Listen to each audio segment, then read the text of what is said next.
এক অফিসের একজন সেলসম্যান, একজন কেরানি ও ম্যানেজার একসঙ্গে অফিসের পাশে এক রেস্টুরেন্টে লাঞ্চ করতে যাচ্ছিলেন।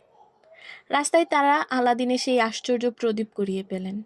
সেটা হাতে নিয়ে ঘষা দিতেই জিন বেরিয়ে এলো। জিন বলল, আমি প্রত্যেককে একটা করে বর দিতে চাই, তাড়াতাড়ি বলে ফেলুন কে কী বর চান। সেলসম্যান বলল, কাজ করতে করতে আর ভালো লাগছে না, আমি এক্ষুনি মালদ্বীপে বেড়াতে যেতে চাই। কেরানি বলল, সত্যি কাজ করে বিরক্ত হয়ে পড়েছি, আমি আমার পরিবার সহ এক্ষুনি হাওয়াই দ্বীপে সমুদ্রের ঠান্ডা হাওয়া খেতে চাই। জিন তথাস্তু বলার সাথে সাথেই দুজনে অদৃশ্য হয়ে গেল। এবার জিন ম্যানেজারকে বলল, বলুন আপনি কি বর চান। একটু ভেবে নিয়ে ম্যানেজার বললেন, অফিসে এখনও অনেক কাজ শেষ করতে বাকি আছে, আমি লাঞ্চের পর ওই দুইজনকে অফিসে দেখতে চাই। Moral of the story is, আগে যে কাজের দায়িত্ব নিয়েছেন তা শেষ করুন, তারপর আনন্দ করুন।